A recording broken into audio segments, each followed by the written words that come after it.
오늘 우리들이 살아가면서 여러 가지 슬프고 고통스러운 일들을 만나게 됩니다. 인생에서 좀 슬픈 일, 또 고통스러운 일, 힘든 일이 없으면 좋겠지만 우리가 이 땅에 사는 동안에 죄의 결과로서 우리에게 찾아오는 많은 힘들고 아픈 일들은 피할 수가 없습니다. 그렇기 때문에 우리 믿음의 사람들은 슬프고 힘든 일들을 어떻게 받아들이고 그와 같은 문제에 어떻게 반응하느냐라고 하는 것이 우리 인생의 과제요. 또한 믿음을 가진 우리들에게 있어서 하나님 앞에서 바로 그 뜻에 순종하기 위하여 풀어야 될 숙제라 그렇게 할 수가 있습니다. 우리가 만나는 여러 가지 힘들고 슬프고 고통스러운 일들 중에서 그 정도가 가장 큰 것이 있다고 한다면 아마 그것은 사랑하던 사람들이 죽음을 통하여서 헤어지는 것과 같은 일이 될 것입니다. 오늘 우리가 함께 읽은 창세기 23장에 보면 아브라함은 바로 그런 깊은 슬픔 가운데 빠져 있었습니다. 오늘 말씀에 23장 1절 2절이 그렇게 시작이 됩니다. 사라가 127세를 살았으니 이것이 곧 사라가 누린 횟수라. 사라가 가나안 땅 헤브론 곧 기럇 아르바에서 죽음에 아브라함이 들어가서 사라를 위하여 슬퍼하며 애통하다가, 제가 오늘 주일 말씀을 분주한 가운데 묵상하다가 특별히 이 본문 말씀을 갖고 위로를 받고서 힘을 얻고서 오늘 본문 말씀을 설교 제목으로 삼았습니다. 어떤 분들은 저희 부친이 하나님의 은혜 가운데 91세의 일기로 이제 우리 주님의 품에 안겼기 때문에 호상이니까 뭐 슬퍼할 것이 뭐 있나 그렇게 이야기들을 합니다. 어떻게 보면은 믿는 자에게는 하나님의 주권과 섭리 가운데 그의 그 어떠한 죽음이 나이 많이 들어서 노안으로 돌아가시든지 아니면 뭐 사고사로 일찍 죽든지 간에 하나님의 섭리 가운데 이뤄진 이 땅에서의 모든 믿는 자의 죽음은 호상입니다. 그런 의미에서 다 하나님 앞에서 감사한 일이요, 하나님의 주권과 섭리 가운데 우리들이 슬퍼할 일이 아니라 하나님 앞에 감사할 일이기도 합니다. 그러나 믿음의 조상이었던 우리의 믿음의 아버지였던 아브라함도 보니까 사라를 위하여 슬퍼하며 애통했다 그렇게 기록하고 있습니다. 그런 의미에서 믿음이 있기 때문에 특별히 하나님의 말씀을 증거하는 자고 또 많은 장례 예식도 집례해야 하는 자이었기 때문에 그런 원칙적인 이야기를 하지만 그러나 그렇다고 해서 슬퍼해서는 안 된다. 하나님 앞에 감사하고 기뻐해야만 한다라고 하는 것은 어떻게 보면 좀 그 하나님 우리에게 허락하신 그런 자연의 섭리에 대해서 그런 것을 무시하는 좀 잔인한 이야기가 아닌가라고 하는 생각을 했습니다. 그래서 오늘 그 본문 말씀을 읽다가 아브라함, 믿음의 조상 아브라함도 이렇게 애통하며 슬퍼했는데 뭐 슬퍼할 수 있는 것은 당연한 것이다라고 생각하면서 하나님 앞에 위로를 얻을 수 있었습니다. 당시 중동 지방의 장례 풍습은 시신을 세마포 같은 천으로 싸서 굴 속에다 넣어두고 그리고 시신에다 향료를 바르고 방부제를 넣기도 합니다. 야곱이 죽었을 때도 성경에 보면 그러한 기록이 나오고 요셉이 죽었을 때도 그렇게 했습니다.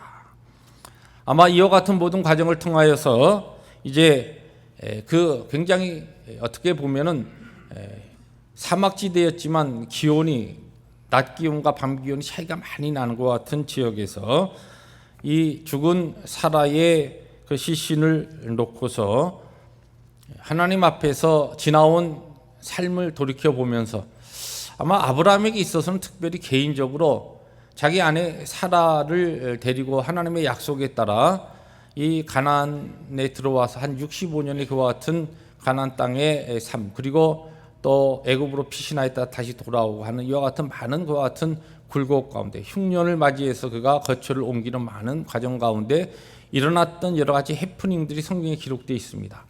아마 아브라함에게 있어서는 그의 개인적으로 이 아내였던 사라에게 참 잘못했던 그와 같은 것이 많이 생각이 났을 것입니다.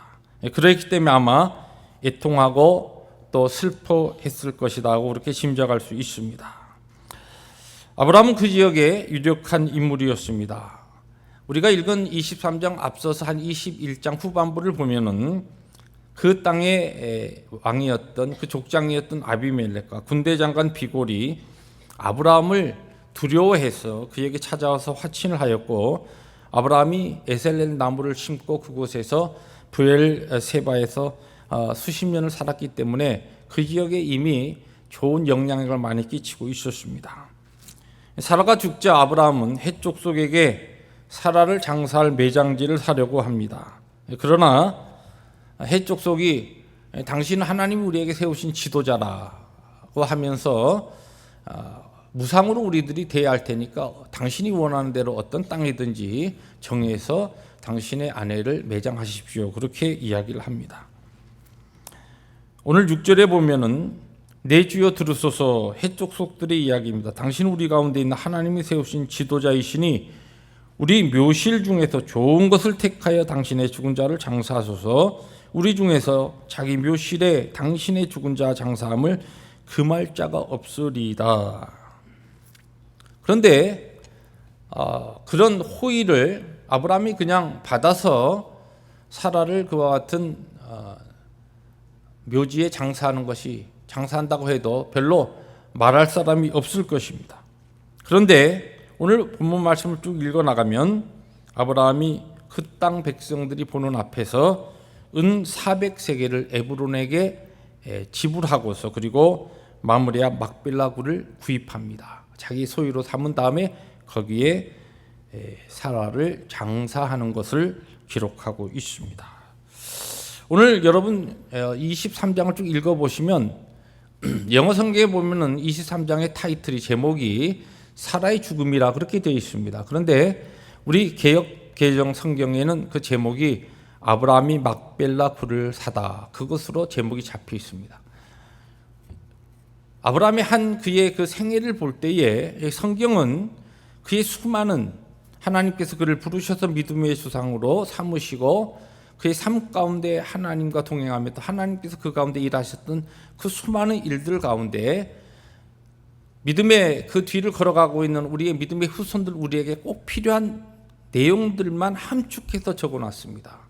그런 가운데 어떻게 보면 그의 사랑하던 아내의 죽음이 굉장히 중요한 사건인데 23장 전체에서 1절, 2절 그리고 마지막 19절, 20절 두 절로 딱 국한돼서 죽음에 대해서 기록합니다. 장사에 대해서.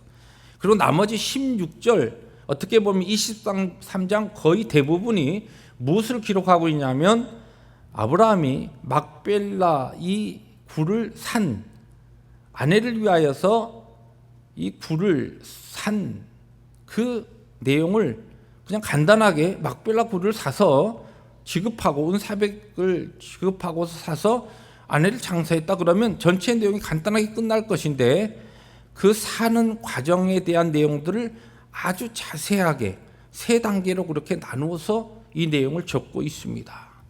그만큼 아브라함이 막벨라 굴을 산 내용은 영적인 면에서 중요한 의미가 있기 때문에 믿음의 조상으로서 사라의 죽음에서 그가 다른 것을 기록하지 아니하고 막벨라 굴을 구입한 그 내용이 우리에게 매우 중요한 의미를 가지고 있기 때문에 이것이 성령의 감동으로 모세를 통하여 이 내용이 기록될 때 이 내용이 아주 자세하게 기록되어 있다는 것입니다. 그러면 사라의 죽음에서 그리고 오늘 23장에서 하나님께서 오늘 우리에게 믿음의 조상 아브라함이 이와 같은 환경 가운데 우리에게 보여주는 것은 어떤 의미가 있고 영적 어떤 뜻이 있기 때문에 이와 같은 내용이 적혀 있는가라고 하는 것을 우리들이 살펴보려고 합니다.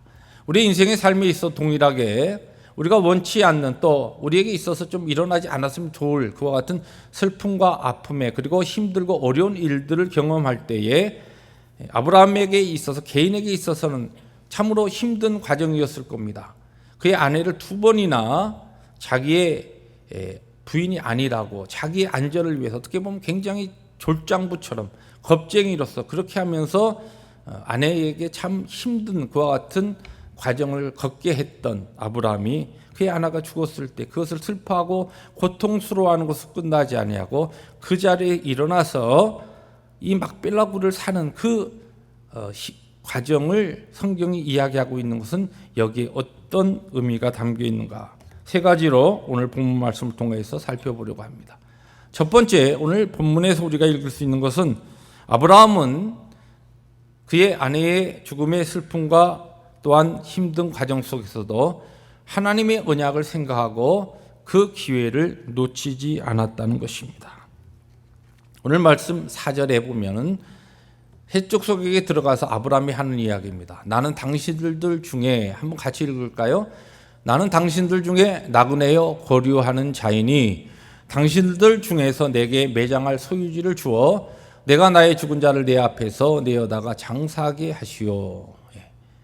여기 지금 나는 나그네여 거류하는 자라는 것은 지난 2주 전에 그의 아들 이름에서 모세의 신앙의 고백을 우리들이 살펴봤습니다. 그런데 거기에 보면 게르솜이라, 게르가 나그네입니다. 여기 보면 나그네라고 하는 단어가 게르라고 하는 단어고 거류하는 자라고 하는 것은 토사부인데 이 무슨 뜻이냐면 아브라함이 그 당시 사회적으로 그가 유목민이었기 때문일 뿐만 아니라 그 가나안에 이미 자리 잡고 있었던 그와 같은 족속들에게는 이미 그가 나그네로서 실제적으로 아브라함은 얼마든지 많은 땅을 살 수 있는 부요함과 또한 많은 재산이 있었습니다. 그럼에도 정식적으로 나그네와 토사부라고 하는 그와 같은 그 사회적 신분 때문에 아무리 많은 부를 가지고 있어도 그 땅에 어떠한 곳도 그가 살 수 없었습니다. 그런데 유일하게 그 당시의 근동의 풍습으로 한 사람이 죽게 될 때에 죽는 사람의 매장지는 살 수 있었어요. 이 게르와 토사부라고 하는 신분을 가진 사람이라 할지라도 그 지금 거주하고 있는 것이 해쪽 속이 거하고 있었던 그 가나안 일부 땅입니다. 나중에 이것이 헤브론으로 갈렙이 저 산지를 내게 주소서 할 때에 그가 가나안 점령하고 들어오면서 차지했던 그 땅이기도 합니다. 그런데 그 지역의 어떠한 땅도 사실은 살 수 없었지만 아내 사라가 죽는 그 사건이 공식적으로 그 땅을 이제 구입할 수 있는 찬스가 생긴 겁니다. 하나님께서 아브라함에게 너와 너희 자손에게 주기로 한 약속된 땅이 지금 가나안 땅이에요. 가나안 땅을 실질적으로 아브라함이 살 수 없습니다. 왜냐하면 그의 신분 때문에. 그리고 이미 거기에는 각 족속들이 이미 그곳에 차지하고 있어서 거래하지 않습니다. 이방인에게는, 그리고 유목민이나 이와 같은 그들이 보는 히브리인들에게는 이것을 팔지 않았어요. 땅을 팔지 않았습니다. 그들이 한쪽에서 그냥 거주할 수 있었지만 팔지 않았습니다. 그러나 지금 하나님의 언약, 약속을 붙잡고 아브라함이 이 기회, 정식적으로 그가 땅을 차지할 수 있고 살 수 있는 이 과정을 놓치지 아니하고 하나님의 약속에 따라서 하나님이 원하시는 그 일을 작지만은 가나안 땅 전체에 비해서 아주 작은 땅이지만은 그 땅을 사기로 결정하고 그 일을 지금 시행했다는 것입니다. 바로 이것이 약속받은 가나안 땅 전체에 비하면 극히 적은 한 부분에 불과했지만 막벨라 굴을 구입함으로써 땅을 약속받은 아브라함이 믿음으로 그의 믿음, 하나님의 언약에 대한 믿음을 그가 실제적으로 수동적으로 기다리지 아니하고 그가 죽기 전에 이 땅을 매입하면서 앞으로 하나님께서 가나안 땅을 그와 그의 자손에게 주실 그 언약의 성취를 그의 삶을 통하여 적극적으로 추진해 나가고 그 약속을 받아가는 것과 같은 그의 삶의 결단을 보여주고 있다는 것입니다. 오늘 이 사실, 바로 이 아브라함이 오늘 우리에게 보여주는 이와 같은 이 내용은 오늘 우리들의 삶 가운데서도 과연 우리는 이 땅에서 나그네로서 우리의 신분이 이 땅에서 잠시 있다가 거쳐가는 나그네이지만 이와 같은 우리의 삶에서 하나님께서 우리의 삶에 각자 걸어가는 삶 가운데 힘들고 어려운 것과 같은 일들을 경험할 때 그 일에 발목이 묶여서 하나님이 우리에게 언약하시고 우리에게 원하시는 것과 같은 일들을 우리들이 소홀히 하고 있지는 않는가. 짤막한 인생이기 때문에 하나님이 우리에게 주시는 사역의 중요한 찬스와 기회를 우리들이 적극적으로 사서 그 기회를 가지고서 하나님의 거룩하신 뜻을 이루어 나가는 그 일에 우리는 과연 최선을 다하고 있는가라고 하는 것을 오늘 첫 번 본문이 주는 귀한 교훈으로 찾아볼 수가 있는 것입니다. 두 번째로 오늘 아브라함의 이 막벨라굴을 사는 것을 통하여 오늘 성경은 그가 단순하게 그냥 하나님의 뜻을 따름에 이루기 위해서 해야 될 일을 그냥 하는 것으로 끝나지 아니하고 오히려 그 일이 자기의 힘에 넘치게 넘치는 헌신을 한 것을 오늘 성경은 자세하게 기록하고 있습니다. 오늘 막벨라굴 구입 과정에 세 단계로 오늘 성경 기록합니다. 첫 번째, 아브라함이 헤브론 도시의 원로 모임에서 정식으로 매장지 구입을 청원합니다.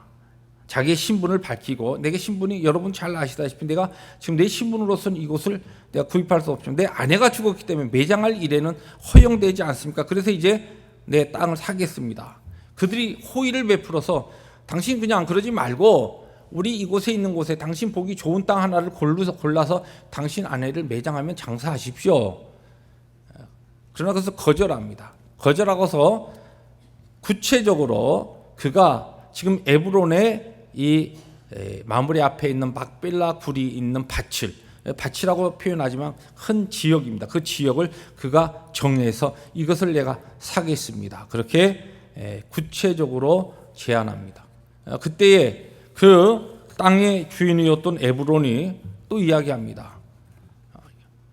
모든 이 증인들 앞에서 내가 이야기하니까 당신이 그냥 무상으로 사용하십시오. 그러나 아브라함은 이 앞에 무엇이라고 이야기했냐면 내가 거기에 충분한 대가를 치르고 사겠습니다. 9절에 그렇게 이야기합니다. 이 충분한 대가라고 이야기하는데 원래 개역 한글에는 준가를 내가 내고 그렇게 합니다. 준가는 뭐냐면은 그 단어 뜻이 케세프 말레라고 하는 뜻인데 파는 자가 부르는 가득 찬 값이라 그런 뜻입니다. 옛날 군동 지방에 어떠한 것을 사고 팔 때는 항상 그냥 값을 부르고 사는 법이 없습니다. 옛날 한국에 지금은 우리가 정가제가 해가지고 가격이 있으면 그 가격이 정찰제가 있어서 그냥 팔고 사고 하지만은 미국에서도 두 가지가 정찰제가 없이 그냥 사고 이렇게 흥정을 하죠. 하나는 어떻게 보면 제일 값이 나가는 집, 그 다음에 또 하나는 자동차. 이 두 가지는 미국인의 삶 가운데 가장 큰 금액인데 이상하게 미국에서 모든 것이 다 정찰제인데 이 두 가지만큼은 흥정을 하게 되어 있습니다. 이 한국에 여러분들 기억하시겠지만 한국에는 모든 것이 다 흥정하면서 옛날에는 샀었어요. 지금은 정찰제로 많이 바뀌었지만. 근데 유태인들은 전통적으로 모든 거래에 있어서 항상 흥정을 합니다. 근데 흥정할 때에 항상 파는 사람이 첫 번째 부르는 값은 이게 첫 번째 부르는 값이라 그런 뜻이에요. 중가라고 하는 것이. 케세프 말레가 파는 자가 첫 번째 부르는 꽉 찬 값입니다. 그러니까 이것은 원래 그 값어치에 비해서 원래 그 땅값에 비해서 터무니없이 비싼 값이에요. 그 값을 아브라함이 내는 것이에요. 흥정할 수 있습니다. 그래서 적정한 가격으로 낮출 수 있어요. 그런데 지금 여기에서 성경이 이야기하는 것은 아브라함이 그 은 400세겔이라고 하는 것은 여러분 예레미야가 나중에 그 예레미야서를 보시면은 그가 조그만 밭을 하나 사는데 17세겔을 냅니다. 그런데 여기 지금 400세겔은 아브라함과 예레미야의 시대적인 간격도 그렇고 실제적으로 자료를 찾아보면 아주 큰 액수입니다. 그러니까 현재 이 지금 그 당시의 시세보다도 값어치보다도 훨씬 나가는 것을 아브라함은 내고서 그것을 샀다는 것입니다. 왜냐하면은 그것이 다른 것보다도 하나님의 뜻을 이루는 일에 있어서 이것이 꼭 필요하다 생각했기 때문에 거기에 대한 자신의 하나님 앞에서의 헌신과 또 실제적인 하나님 앞에서의 자기의 순종의 삶을 살아가는데 그와 같은 희생을 치렀다라고 하는 의미가 있다는 것입니다. 오늘 하나님 앞에서 오늘 우리들이 하나님의 영광과 기쁨을 위해서 살아간다고 할 때에 하나님께서 우리를 부르셔서 그분의 뜻을 이루기 위하여 우리에게 감당케 하는 하나님의 뜻과 그 사명을 우리들이 순종해 나가는 삶에 있어서는 가득 찬 값, 키세프 말레를 치르는, 어떻게 보면은 그렇게 하지 않아도 누가 이야기할 사람이 없어요. 아브라함이 오히려 그들이 그냥 주는 것을 무상으로 받아서 그냥 아내를 사라를 장사 지낼 수 있습니다. 그런데 그렇게 하지 아니하고 분명한 모든 사람들 보는 앞에서 앞으로 어떠한 경우에도 다른 잡음이 나지 않도록 은 400세겔을 상인들이 통용하는 것으로 완전히 치르고 모든 사람 보는 앞에서 자기의 것으로 완전히 소유합니다. 왜냐? 그것이 바로 하나님의 부르심 앞에서 하나님의 뜻을 믿음으로 순종해 나가는 믿음의 사람들의 헌신의 모습을 지금 그의 믿음으로 보여주고 있다는 것입니다. 동일하게 오늘 하나님께서 우리를 부르신 부름의 사명의 이 현장에서 때에 따라서는 하나님의 뜻이라고 한다면 그와 같은 우리에게 지나친 헌신, 어떻게 보면 그것이 필요 없는 헌신 같은 그와 같은 것이 하나님의 뜻을 위하여 우리들이 감당해야 될 믿음의 부분이라는 것을 배울 수가 있습니다.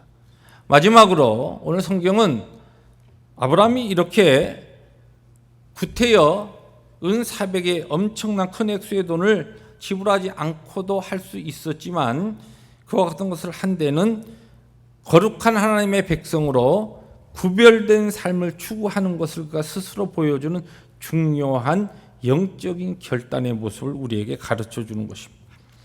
적어도 이것을 지불하고서 나중에 이제 이곳에 그와 또한 그의 자손들 이삭과 요셉이 이곳에서 다 그리고 또 야곱의 아내였던 레아 이들이 다 이 막벨라 굴에 장사 지내집니다. 그리고 이곳이 어떻게 되냐면 나중에 믿음의 그 족장의 무덤들이 됩니다.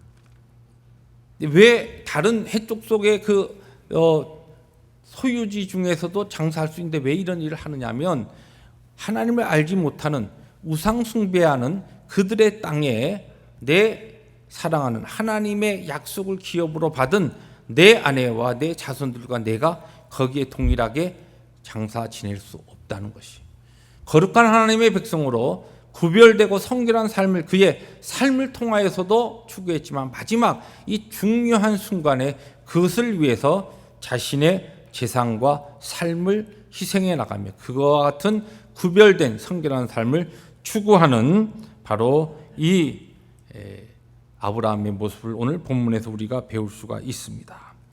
일반적으로 삶이 어려워지고 고난이 닥칠 때에 우리 신앙인들이 그 사람의 믿음이 참 믿음인가 아닌가라고 하는 것을 구분할 수가 있습니다. 우리의 환경이 평안할 때에 모든 것이 정상적으로 흘러갈 때에 기쁠 때에 아무런 어려움이 없을 때에 그럴 때는 모든 믿음의 모습을 가지고 있는 사람들이 그 믿음이 진짜인가 가짜인가 가릴 수가 없어요. 그러나 정말 힘들고 어려운 환난이 닥칠 때에 그 사람의 믿음이 참 신앙인가 아닌가라고 하는 것이 그때 가려지는 것입니다. 이 아브라함은 그의 생애 어떻게 보면 거의 이제 마지막 단계입니다. 아내의 죽음입니다. 그의 개인적으로 있어서는 고통스럽고 힘든 과정이었습니다.